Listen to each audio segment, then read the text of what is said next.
Loading. Hi, everyone. Welcome back to Grants and Contracts podcast. We hope you've had a great week, and we are so excited for y'all to be here. We're going to be discussing some really exciting things today and kind of just some new changes. I am your co-host, Lainey. And this is Abraham, your other co-host for the Grants and Contracts podcast.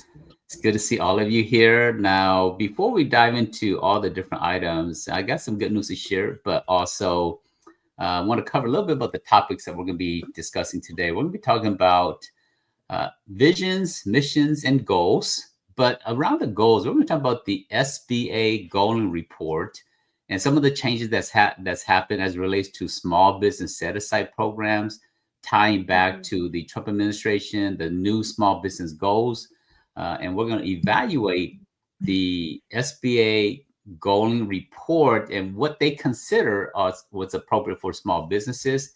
And then we're also going to talk about your vision, missions, and why that matters, and setting your goals and your taglines. And we'll look at some examples of how that can help you get more revenue and coalesce an army of volunteers and an army of people to help you with your nonprofit or your for-profit organization.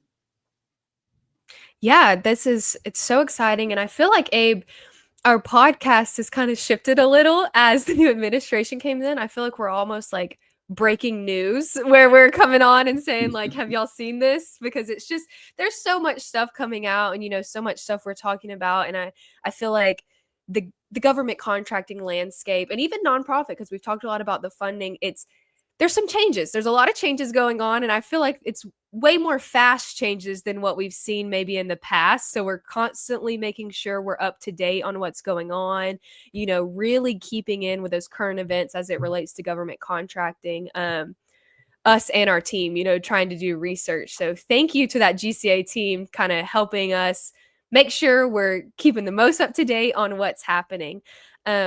Abe, we always start our podcast the same way, asking you, did you play pickleball this weekend? What happened this weekend? Of course, I played pickleball this weekend. So it just so happened that we celebrate our 23rd anniversary this weekend. And so we got a chance to go to Augusta. I got to fish right off the houseboat and then also play in the pickleball tournament. I was able to win bronze in singles, and in mixed doubles got silver. So it was fun. It was a great weekend of playing pickleball and having fun. So it was absolutely a great weekend. That's so exciting. I know. So if you're just joining us, we would love to see your name, your company, where you're joining us from. We'd love to see where our audience is from. Me and Abe are both located in Georgia. We've been dealing with the summer heat. But something funny, I think, is that when I first met Abe, if somebody would have come up to me and said, okay, what is one emoji you would put next to Abe's name? Obviously, I would have to find something about government contracting because he's what I consider the king of government contracting. But the next emoji I would have put is a fish. He's a huge fisherman, and him and my husband get along great for that. But now, I think I would take that away and I would put the pickleball instead of the fish, which is it's a crazy thing to think about because I've always known you as a fisherman. Yeah, I think that goes back into life, right? You have to keep on learning, keep on exploring, and discovering new passions and new things in life. And that ties back to business entrepreneurship. And whether you're running a for-profit or nonprofit organization, you always have to evolve and change with times. And like, for example, AI came about, you have to adopt new AI technologies. Or if the Trump administration, new administration, the Trump administration, this example, the landscape is always changing. And so you have to continue to evolve and change with the market, or you get left behind. And it's the same thing in life. I have to do the same thing. So if you're just joining us, thanks for joining us. For those of you joining us live, or if you're watching the replay, like and subscribe and click on the notification bell so you can get notified every time we do live or every time a new post comes on. But if you're joining us live, put in the chat area your company name and where you're joining us from. That would be awesome. That will give us a little bit perspective of where you're joining us from. With that, Lainey, you want to dive in a little bit and you want to talk about vision, mission, and goals first, and then we'll go into the SBA. Yeah. So today, as you can see, you've seen what today's title is. We're going to be talking about mission, vision, and taglines. More specifically, making sure those are very clear in if you're just creating your organization or your nonprofit, or even if you're rebranding.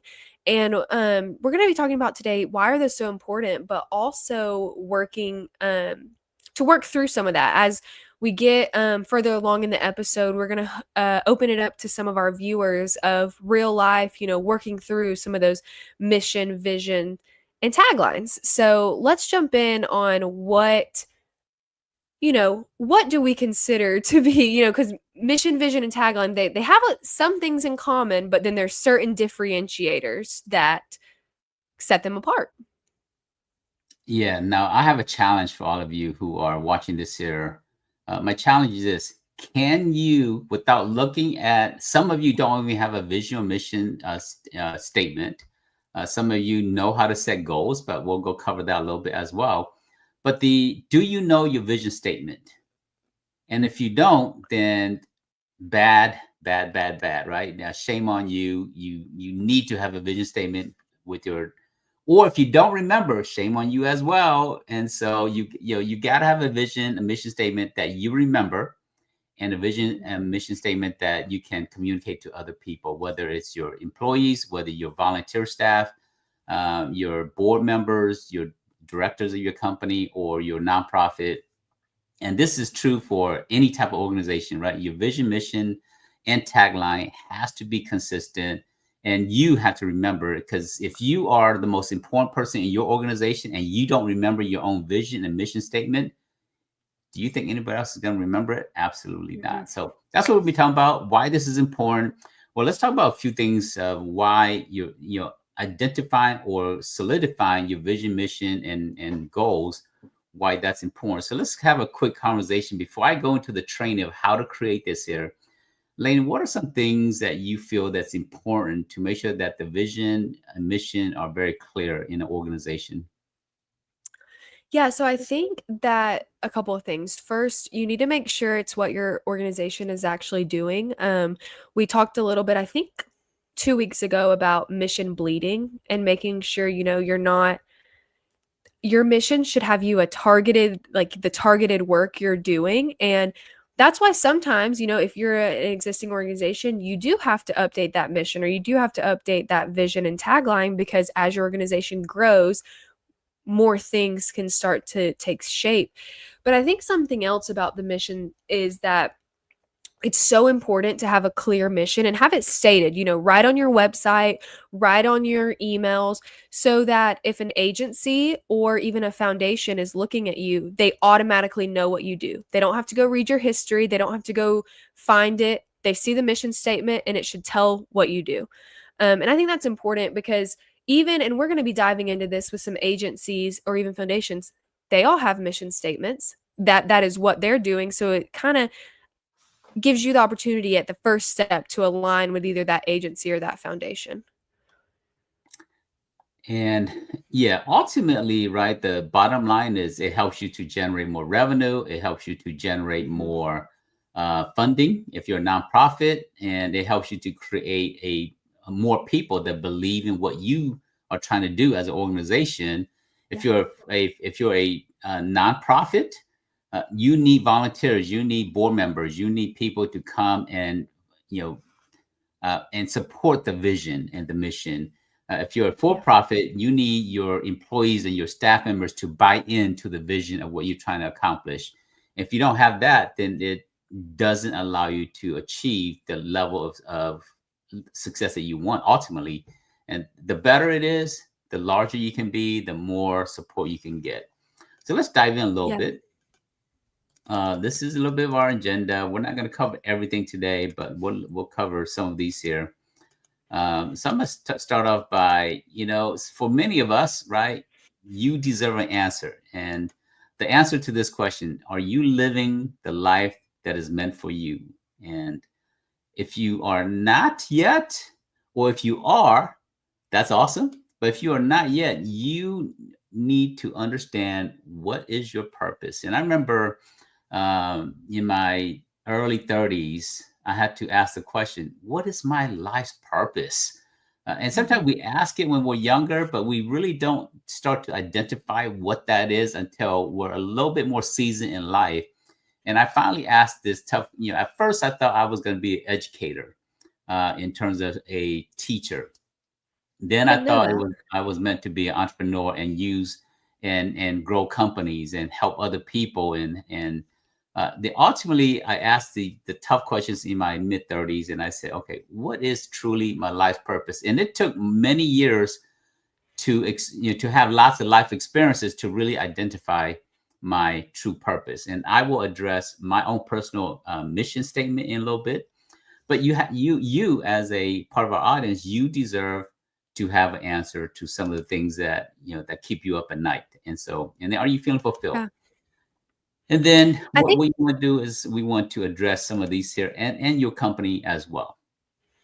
Yeah, and I was gonna say, me and my husband went to this was our second year in a row going to this conference, and it's a really cool experience because it is taught by Gary Keller. So if you know who Mhm. Gary Keller is, he is the founder of Keller Williams. He has done amazing for himself. He's made a in very large real estate brokerage is what he's done, and he kind of built it from the ground up.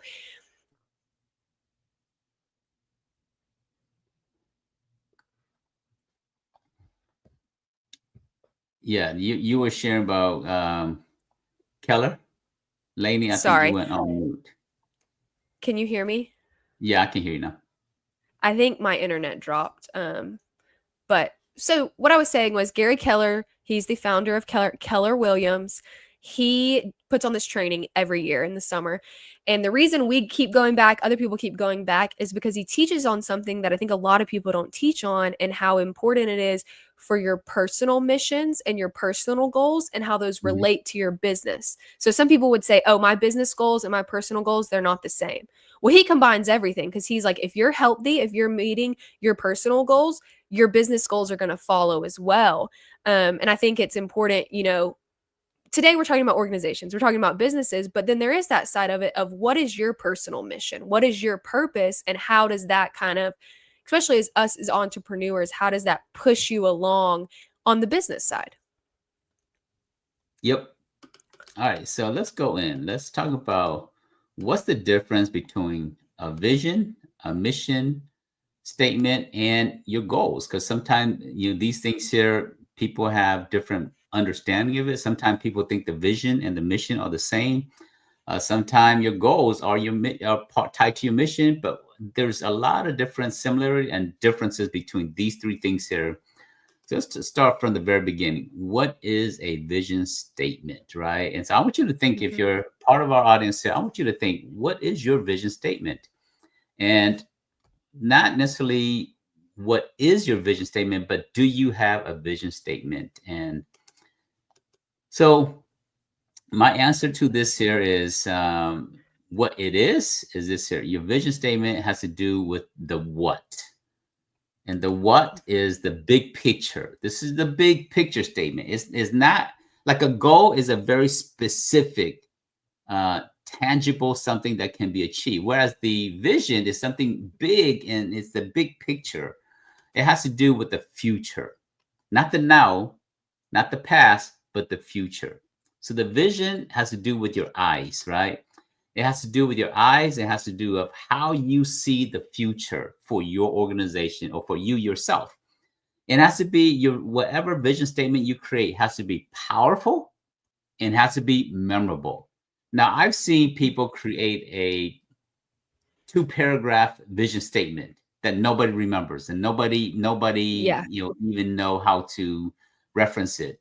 It has to be powerful and it has to Mhm. be memorable. If it's you can have a great vision statement, but if it's not powerful and memorable and nobody remembers it, it does you no good. So it must be. It has to do with what the big picture, how you see the future, and it has to be powerful and memorable. So let's look I have a at the. question. Mhm.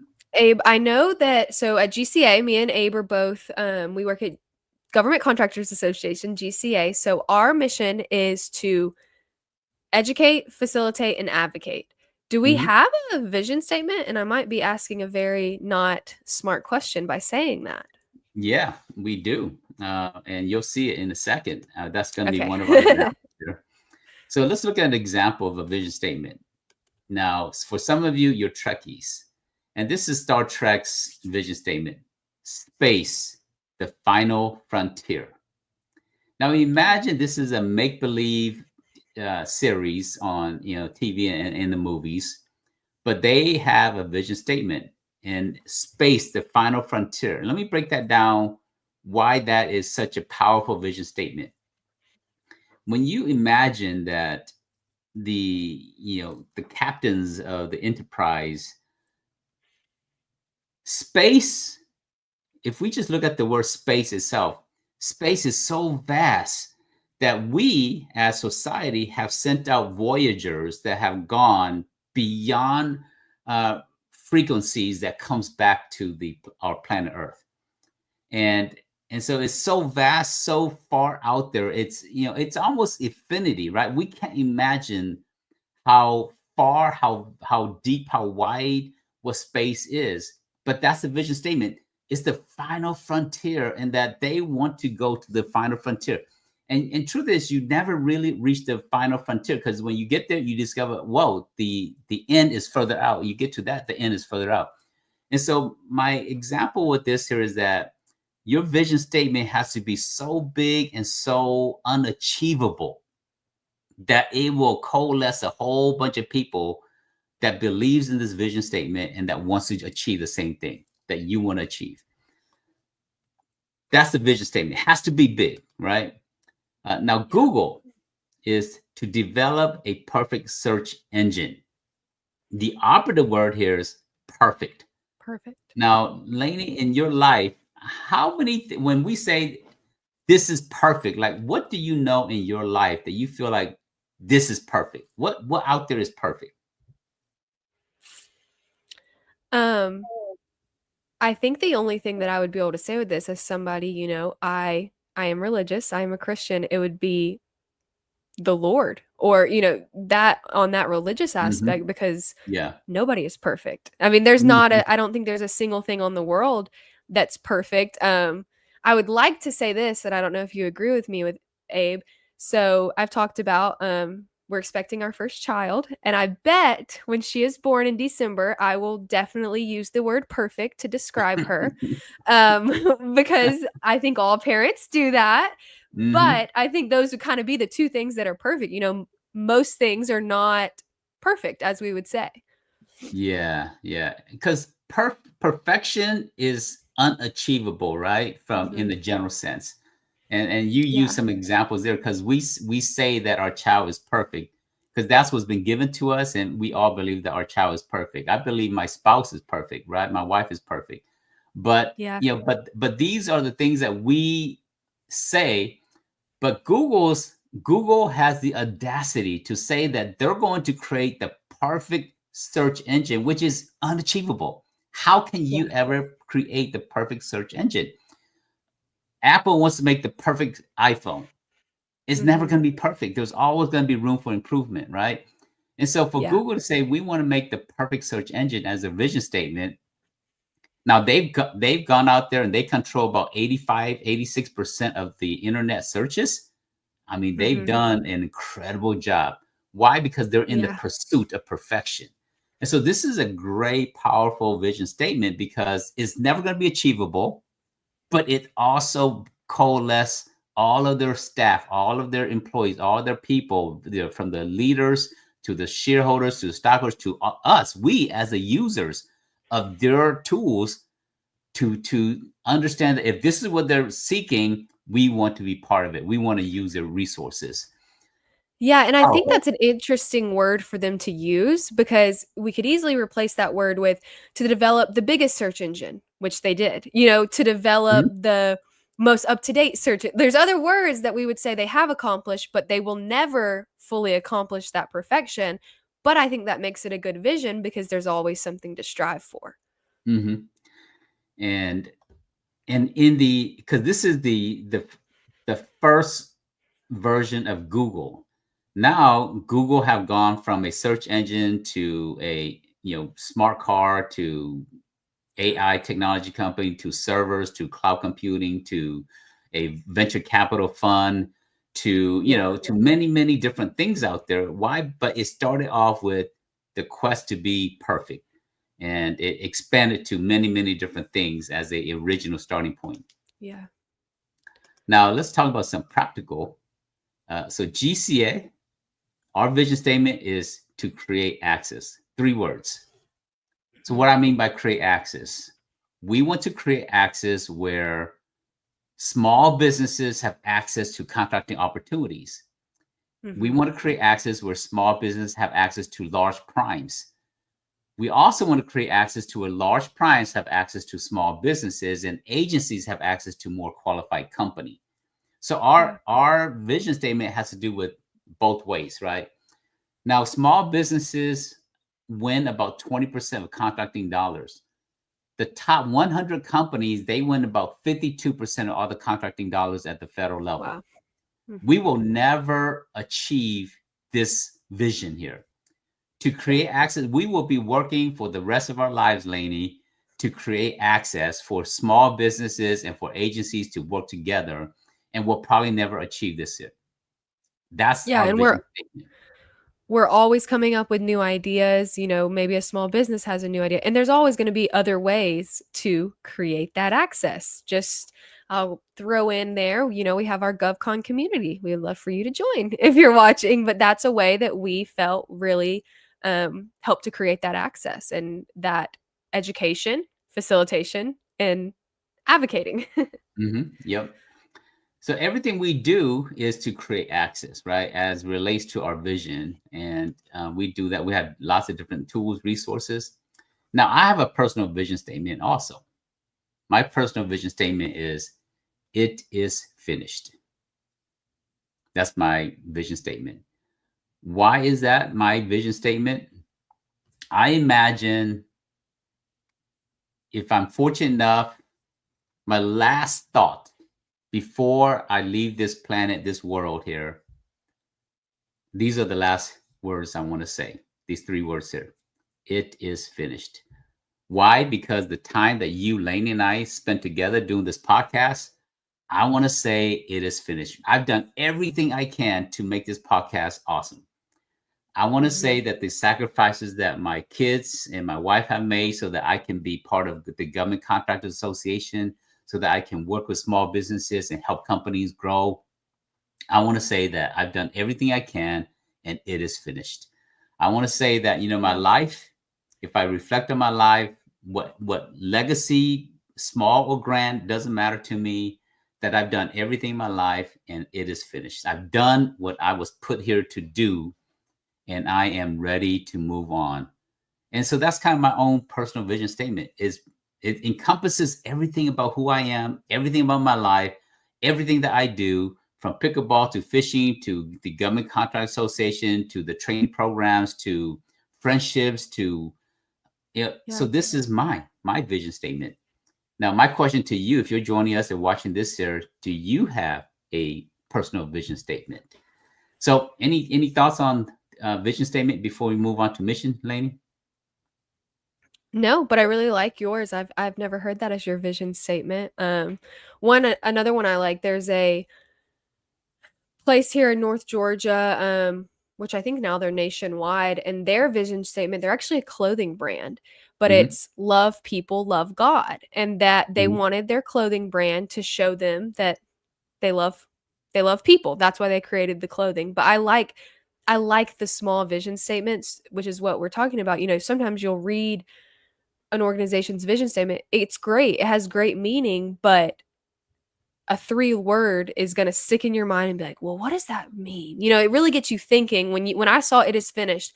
Okay, where is he going with this? I think I know where he's going, but it I think it just creates so much more intrigue.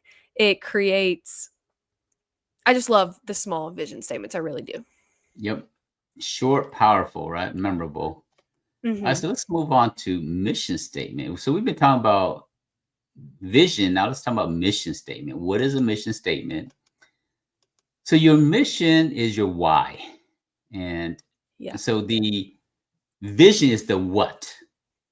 The mission is the why, and sometimes we call it your purpose statement, right? Your purpose statement is your Mhm. mission statement in almost all situations. It doesn't have to be. Some people have a mission and a purpose statement, but from my perspective, there's no right or wrong in these things here. I just share and have my own personal opinion about how to create a mission statement and what is a mission statement. But from my perspective, is your purpose statement, and it has to do how you see the now, or it has to do about the now, not necessarily the future, but the now. And so your mission statement must be powerful and memorable. So let's go back and talk about a few examples here. So Star Trek, we start off with Star Trek, and their mission statement is to seek out new life, to boldly go where no one has gone before. I mean, I read that. I'm not super geeky Trekkie, but semi Trekkie. And I get goosebumps just reading this statement: to seek out new life, to boldly go where no one has gone before.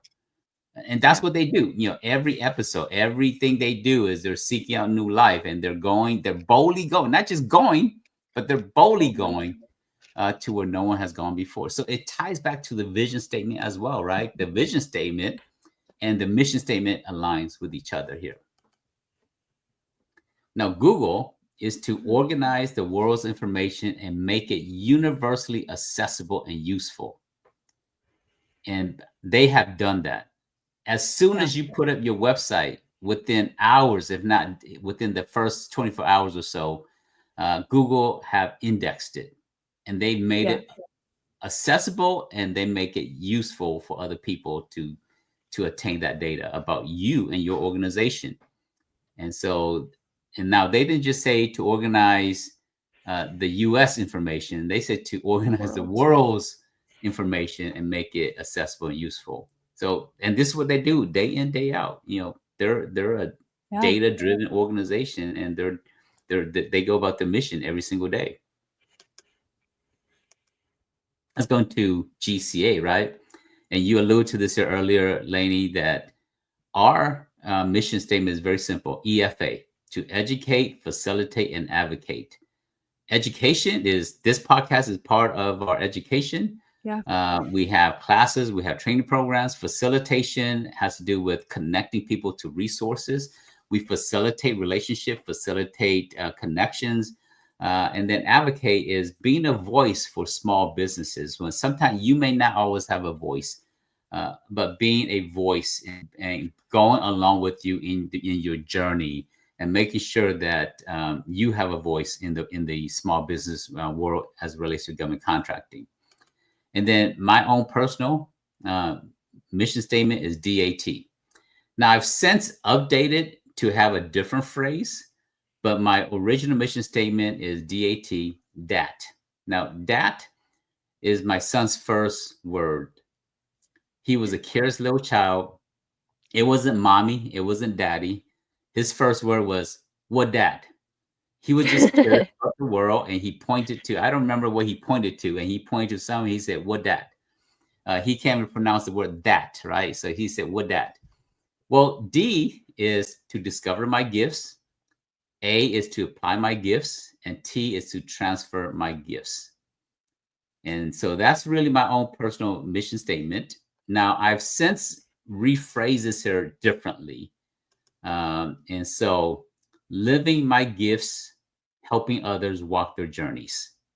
So it means the same thing to me, but it's it's a little bit smoother, cleaner, and more Yeah. true as a true mission statement. So living my gifts, helping others walk their journeys. So that's my own mission statement. For those of you who are watching this here, I if you don't have a mission statement, I want to encourage you, have a mission statement. If your organization have a mission statement, and your organization is just an organization, you yourself as an individual is so much more important than a company or a nonprofit that you're a part of. You have to be grounded with a vision and a mission statement. So goal setting is the how, right? We talk about the what, the why, and goals are the how. How will you achieve your vision? How will you achieve your mission? It has to do with your actions. What are the steps? What are the hands and feet, the actions that you will take? Whereas the your vision has to do with your eyes, and your goals has to do with your hands and feet of what you're actually doing. And again, it has to be Yeah. measurable and controllable. Now, it's okay to have some goals that is so far out there, but you know, and that's kind of good too. You need to have some big goals, but you also need to have goals that you can actually achieve, milestone goals. There may be a big overall goal, but there must be some milestone goals as well. And it has to be measurable and controllable. And here's what that means. Examples of And goals. Uh-huh. what I wanted to say is in my when I if you have ever taken a grant class with me, something that I always bring up is SMART goals, which are the Yeah. specific, measurable, achievable, relevant, and time bound. And I always teach that because I think that I mean you need all of those, and some of them aren't. You don't check all five off, but something I was really cool for me. I've taught that in classes, you know, I did not come up with SMART goals. I actually had a mentor that showed me SMART goals and I loved the acronym is why I teach it. But Hmm. I actually was in a I was looking at a grant this week and one of the things that you had to do was submit your goals, your outcomes for the organization and they actually reference SMART goals. They put it in it was a state thing, but they put it in the application. And I was so excited to see that because I was like, this is what I've been teaching about. Like, Hmm. it's not my, I didn't create it, but they're bringing these up. And I thought it was really cool to see that. And I think with your goals, it pushes you forward the same like a checklist. If you make a checklist for the day and you end that day and you're like, I got everything on my checklist, like I feel like $1,000,000. It's the same thing with goals. We really encourage our clients to do immediate goals, short term, midterm, and long term. And that long term, I mean, I've been in planning sessions where a long term looks like a 10-year goal. But Hmm. going ahead and setting those, re-looking at those every couple months and really pushing forward those long-term goals. Yeah, and so some examples of something very practical, right? You can have Mhm. a goal of I want to lose 50 pounds, but that's not necessarily, that is measurable, but you can't control that. So a better goal that is measurable and that you can control is exercise 3 times a week.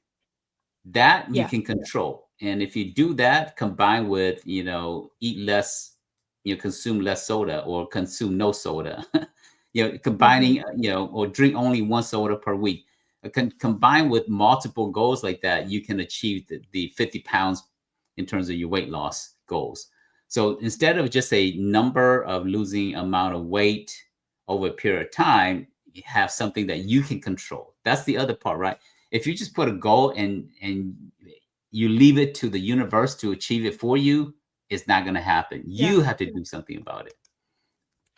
And Or another thing I maybe, really like with mhm, I am sorry, we're lagging a little bit, but another thing I really like with goals is m sometimes you'll have a larger goal, but you have 5 smaller goals that get you to that larger goal. So, going back to the example of wanting to lose 50 pounds. Okay, that's the large goal, but you exercise 3 times a week. You no longer drink sodas,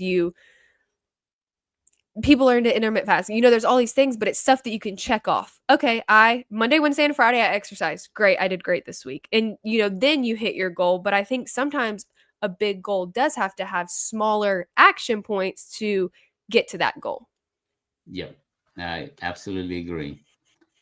And so we could talk about different type of goals, personal goals as well, and we can talk about, your business goals and so forth. But for this year, I want to shift and talk about the SBA and their goals for small businesses. So let me minimize this here and go to the SBA. So this is the SBA, and they release this document here in terms of what they want to accomplish small business goals, which all of you are part of the government contractor community. 90, based upon SBA site standard, 99% of companies are considered small businesses.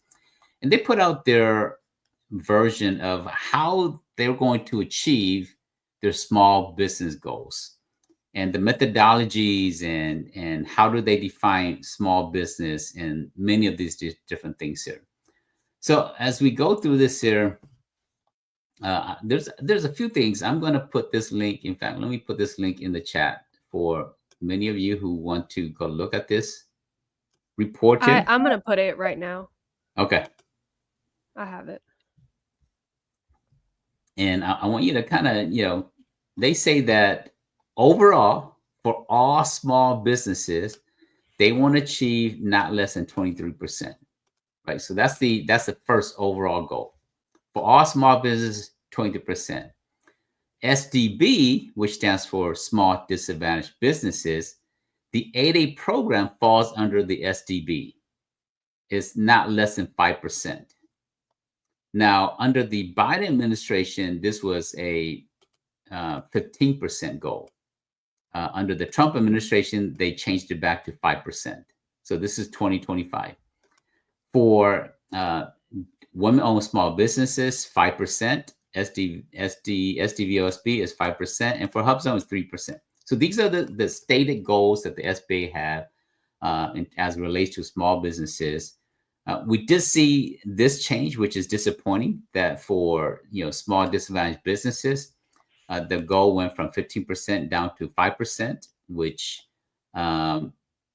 impacts a lot, mostly 8A companies. Now, you can still be a small disadvantaged business and not be 8A, but that was the change here. So as it comes back to this year, there's so much to talk about in here. I'm going to highlight one or two key items here.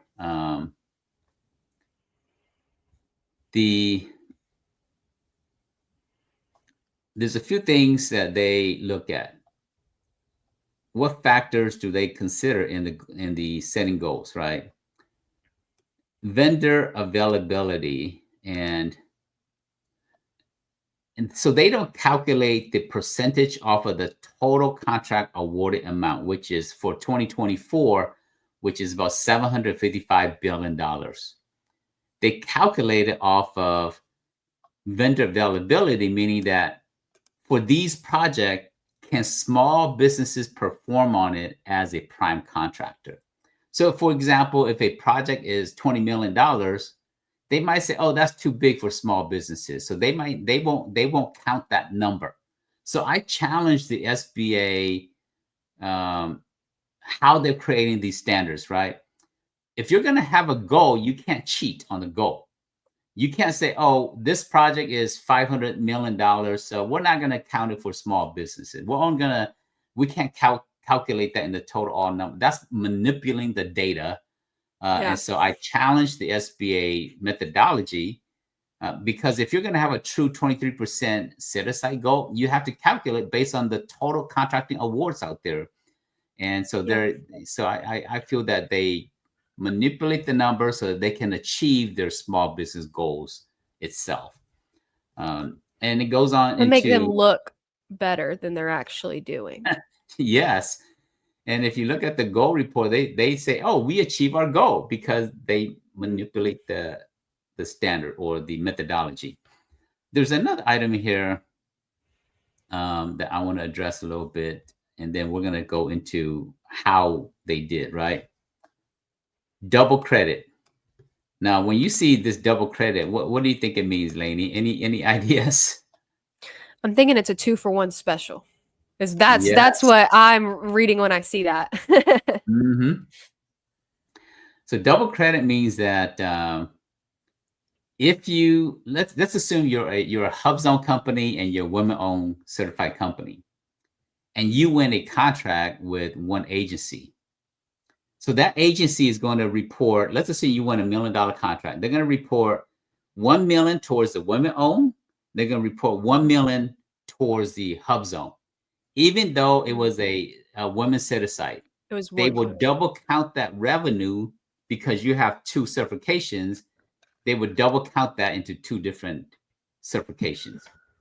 So if And again, someone's also a veteran, they're going to 3 count it? yes, yes. Mm, So that's manipulating the data again. Uh, and yeah. so there's something, yeah, and you read through this here, like in the real world, this is for contracting purposes, right? In the commercial world, if you manipulate numbers like this here in your accounting, It's fraud. this is like fraud, right? Yeah, this is and fraud. If and we did this, we would be arrested, but they're allowed to do it because they set the rules. yes, so So, rules, those who make up the rules can come up with any rules they want, and so they can double count reporting. They can say, "Oh, this company, yes, it was a women-owned set aside, but because they're HubZone, women-owned, and SDVSB, we're going to count it 3 times." mm-mm. So I have some challenges with some of the things of how the methodology, but I understand they're trying to achieve their goals and they have to double count, triple count. Um, but let's look at what happened, what recently happened, right? So this article just came out a few days ago. To kind of the SBA just released their uh, or the their scorecard, and they said that for the second year in a row, they awarded 28% of prime contracts to small businesses. Now, this report reflects the Biden administration. This does not reflect the Trump administration. And so this scorecard came out, and they said that they awarded 183 billion to small businesses, and the record, they surpassed the record of 2023 by $5 billion. Now, 183 billion dollars. If we look at that, I'm gonna look at the overall number, right? It says agency also spent 69 billion through small business set asides. So small business set asides, 8A own, women own, SDVSB, HubZone, VOSB, $69 billion of it went to small business that have certification. 183 billion is to all small business in general. But let's take this $183 billion and let's do the math. And I haven't done this here, so this is real life going through the math together here. I'm going to pull up my digital calculator and we're going to do the math. So $755 billion. 1, 2, 3. So $755 billion divided by 183. No, 183 billion, right? It's not. It's 183 billion. 1, 2, 3, 1, 2, 3, 1, 2, 3 divided by $755 billion. 1, 2, 3, 1, 2, 3, 1, 2, 3. So that's 24%. Now they say they achieved 28%, right? So the numbers don't add up. Why? Because there are billions of dollars that they say, oh, this is too big. We're not going to count it toward the small business goal. So this is why I said that when you make the rules, you can finagle the numbers however you want. And it looks like they achieved 28% goal, but in reality, they only got to 24% overall for 2024. Yeah, and I would be really interested to kind of go into USA spending and look at some of this stuff because that's going to show, real numbers too instead of them just reporting. But it makes me think of, so I can remember as a kid playing, whatever game we're playing with my parents. If it was Uno, if it was hide and seek, and then if me and my brother, one of us started losing, we wanted to change the thing. So, oh, you can't tag me if I'm on the couch. This is a safe zone. Or, like you can't put down 2 draw 4s in a row on Uno. And my mom would always say, you can't change the rules to fit you. You have to follow their rules. But that's what they're doing right now to make them look better. And I wonder if there's something with this, and you might have some more ideas that maybe they feel like the work is going to get done better with these larger organizations. And I know that's what we work to change the stereotype on, that small businesses can do just as good of a job, if not better of a job, than these large primes. Yeah, well, large primes, there are some situations where large companies can do better than small biz, but there are a lot of situations where small biz are more flexible, more nimble. They can move faster, they can be Yeah. agile, and they can do better than large company because they have less, layers of management and less in terms of overhead. And so, so Yeah. I would say depending on the opportunities or the project itself, in some situations, small business will be better. And like if you're going to do like build, right now we're building not the Iron Dome, but what they call it, the um, what's the in for Israel they call it the Iron Dome. In the U.S. we have a different term, Yeah, missile I'm not defense, sure. where if there is any missile coming Yeah. to the United States, we have missiles that's going to shoot those down. Yeah. And we're creating that. Well, if you're going to build that, you're not going to award that to a small biz as the prime, because Yeah. you're talking about billions of dollars, and small biz don't have the resources and the engineers and the technologists to do something that vast. So I Yeah. understand that in those type of situations, it's got to be a large company. But there are a lot of projects out there that small biz are just as good, if not better, in some type of situation. Yeah, and I think that small businesses, I would argue that they can pay attention to some details a lot better. Just like you said, there's not as much bureaucracy like in a corporate company, and it's more personable. And I'm not saying the government necessarily wants more personable, but if I'm the owner of my company, but I'm also somebody that's on the job every single day, you can call me and I know what it's doing. Where if you call the CEO of a very, very large company, he doesn't know what's happening in that project. Only that project leader or that manager knows. And you're going, like you said, going down all the steps. But I think this is very interesting. And I'm interested to see. And the thing that interests me, and I would say the audience would agree with this, is if we would have never went in and read that fine print, we would never know this. So Mhm. kind of have to dive in to really know what's happening, because if we just read that article, we would say, "Oh, 28%, they're doing great," and we teach our students they're always meeting their goals. Well, are they? When you look at Yeah. the fine details. So let's shift gears back to we've been talking about vision, mission, and goals. And really, sometimes your tagline is your mission or your vision statement. Let's look at some examples of and helping you. Like if you're live with us and you want us to help you develop a vision or mission statement for your organization, put your company name and your website on the chat area, and we will kind of do a demo with you. But Lainey, you wanted to give us a quick using AI to help create your vision and mission statement. You got some examples to help us with? Yeah, I do. So I'm going to share my screen. Um, Let me get it pulled up. So this is just a nonprofit that I wanted us to look at. It's Mentor Me North Georgia. This is their mission. Mentor Me North Georgia serves children and youth by providing professionally supported mentoring relationships with approved volunteers. So I am going to actually put this. Abe, would you say Perplexity is the best one to put this in?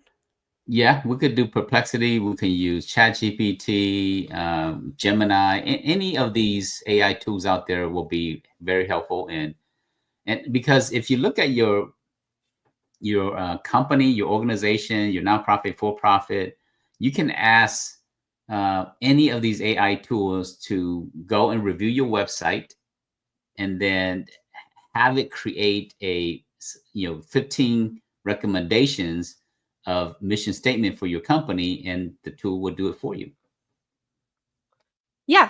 So if you want to help me, Abe, with a little bit, I know we're asking them to review our thing, but what are we asking them to act like? So I want to show y'all this on Perplexity for the reason I think that a lot of people are familiar with ChatGPT. Normally, when you bring up AI, that's the first one. But I've really been enjoying Perplexity on the research side, because I like it'll pull articles that are like very up to date articles, so you can kind of click in there, read, and we'll put this link in and it'll be able to look at that on the website. So I like Perplexity when we're looking at stuff like this. Yep, and it looks at the internet in real time. So Mhm. here's the prompt that we want to do. So I want to say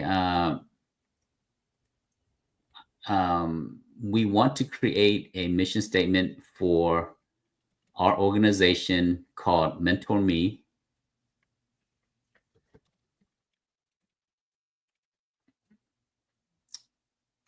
and then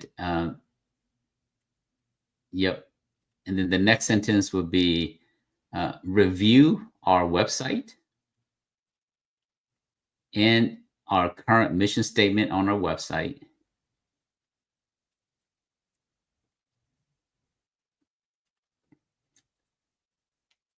And then put in the website URL.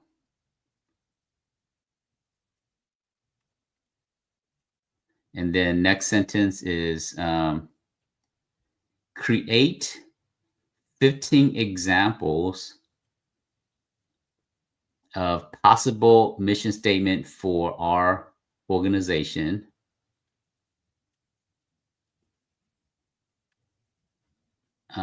And then next sentence, be sure to make it memorable, simple, and short, using 5 phrases or using 6 phrases or using 6 words or less, using 6 words or less. Okay. So And we're gonna then do this. just enter it and see what it gives us.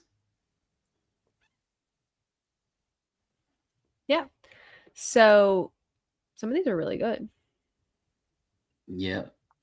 And go back to the website, because they're the way they when they say they have a mission statement, their mission statement is not a true mission statement. It's just a statement. Mhm. Right? Mentor Me of North Georgia serves children. They're just talking about what they do. That's more like their service or what they do as an organization. It's not a true mission statement. And what we're trying to do is we're trying to create a mission statement that is memorable and powerful so that everybody can say, I love their mission. And here is just a sentence. That's what this is. So go Yeah. back to Perplexity and let's look at a few of them to see which one we like the most. And you So should do this for your organization. this one sticks out to me a lot. The mentoring kids, changing lives forever. Mhm. Because I think it plays on people's emotions, but it also that's what they're doing. They're Mhm. mentoring kids. And I actually know this organization, so it's not some random one I found off Google, but I mean their statistics are very positive on, the literacy changes, the confidence building, that kind of stuff. So you want to speak to that in your mission. Yeah, so I actually I like that, mentoring kids, changing lives. I would probably take out the word forever, um, Oh, yeah, changing because lives. this as a now this is actually a if we leave the word forever, this is more of a vision statement, Yeah. right? Because changing lives forever is so big and so powerful, and it's such a futuristic perspective that I think it's more of a vision statement. But it could also, the mentor kids is the now, and so that is more of a mission. The changing lives forever is more of a vision. So if I was looking for a vision statement, changing lives forever might be a super powerful vision Yeah. statement. Uh, and Yeah. then because they're focused on kids, uh, changing kids' lives, changing the lives of kids forever, or something like that might Yeah, be, students' lives or yeah, something. that could be a very good vision statement. Yeah. Support, mentor, grow, thrive together, inspiring confidence through caring mentors, helping you succeed with mentors, mentoring that matters to kids. One mentor, one child, big impact. That's kind of Mhm. interesting. I like this one. Which one? Caring adults, Youth. confident youth connection. Okay. Caring adults, confident youth, connection. Um, So there's a lot of potential good possibility here. So in the next prompt, let's do another prompt. Go down, go to the Okay. bottom, and put in here. Give me another 15 examples using only 3 words, and consider using um, consider adding alliteration to the words.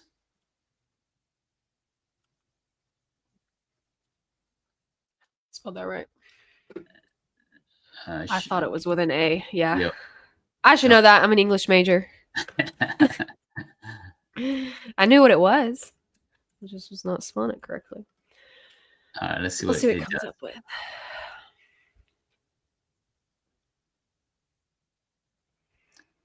I You like see this how one. now it changes it? It makes it Yeah. even more easier to remember by using alliteration. Mm-hmm. I don't know if I like the miracles, but I think this is a really good one. Hope, help, heal. Ooh, yeah. Um, I think that that's a very strong. I don't know if they would necessarily say that they're healing children, but some of the kids are very they're coming from just different situations. I think this would work really well with actually another organization that I know Yeah. of I think they should, cuz yeah, the other use organization that. that Yeah. you work with, that is like, we need to steal that for them, you know? Yeah. They just updated all their stuff, but that's a good one for them. Empower every experience. I'm going to tell it to change some of these phrases. Hmm. Not only include mentorship, but also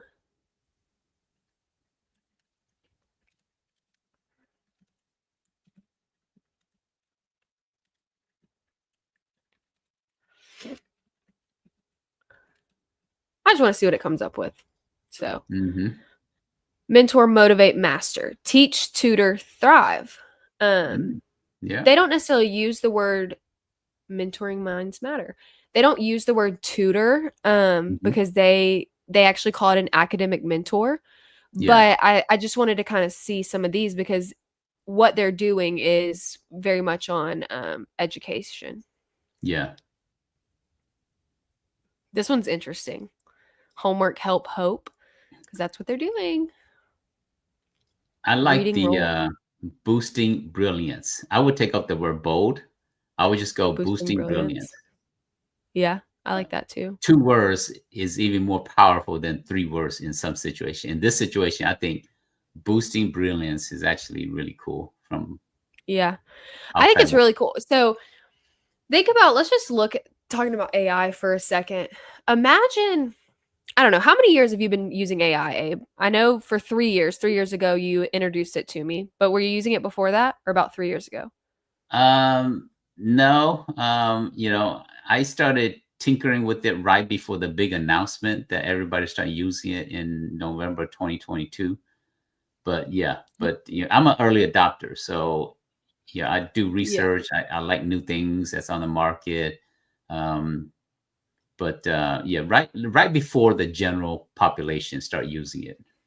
So about 3 years ago. So I've been using AI for 3 years now. But think about 5 years ago if we were doing this podcast and we said, "Oh, we want to brainstorm some taglines." Think about, we would sit here and be like, I can't even think of a word. We'd be looking up Hmm. synonyms and definitions and Yep. all of that. And now we type something in and we have 30 different statements, or I think we have actually 45 different statements Hmm. in the span of 5 minutes, which is Yep. just so insane. Um, but yeah, everyone, if you're even if you're watching back or following us live, let us know how let us know your tagline, let us know that. But if you end up, using Perplexity to edit your mission, your vision, or your tagline, let us know. We love to hear, the feedback, and we love to hear what each of y'all are doing and coming up with. Yeah, so leave us a comment, even if you're just kind of watching back. I will say next week is going to be a really cool podcast. We every Wednesday at 11:30 we go live, and you can always watch back. As soon as our live is over, we have the watch back. We are going to be on fourth quarter, which we've talked about fourth quarter a little bit, but this is going to be more about proposals. So how when we're in this Mhm. fourth quarter, this is not when you're trying to meet people in the agency or meet contracting officers. You are bidding on things because there's going to be a lot of bids coming out, and that's what we're going to talk about. We're going to talk about some proposals, and then we're also going to talk about, seeing those influx of bids coming in and services that are needed.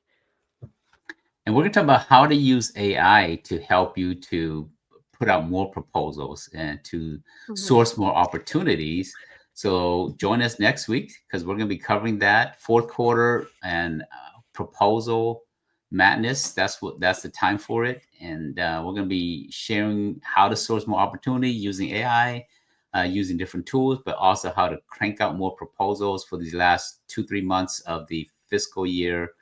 With that said, stay in tune with us. We have a GovCon community. If you are not a member of the GovCon community, Lane's going to put the link to the community because that's really where you come and keep up with all the events, all of the podcasts, all the different things that we're doing. We are having a special. You can actually, if you're not a member yet, you can actually become a trial member for $1. That's it, $1 as a trial member for 7 days to see if it's a good match for you. And then there's a few different levels of membership in the community. We have news, we have classes, we have training programs, 3 or 4 events every single week for you to really come and be part of in the community. So that's how you can kind of really maximize your the resources and the tools that you need to succeed in the government market. And with that, you are one contract and one grant away from all your dreams, from all your successes. And before we log off, I did want to say, with one of our events that we do, if you're kind of joining us today and you're like, I'm really intrigued in this, but this was a lot of gibberish, like what's going on, what does it mean fourth quarter? Well, we actually have a 12-week class that takes you through government contracting, becoming a capture manager. And that's something, there'll be a link in the GovCon community, or you can email us at info@govcontractors.org, and we would love to talk more with you about that. But we will see everybody next week at 11:30. All right, have a good Bye. one.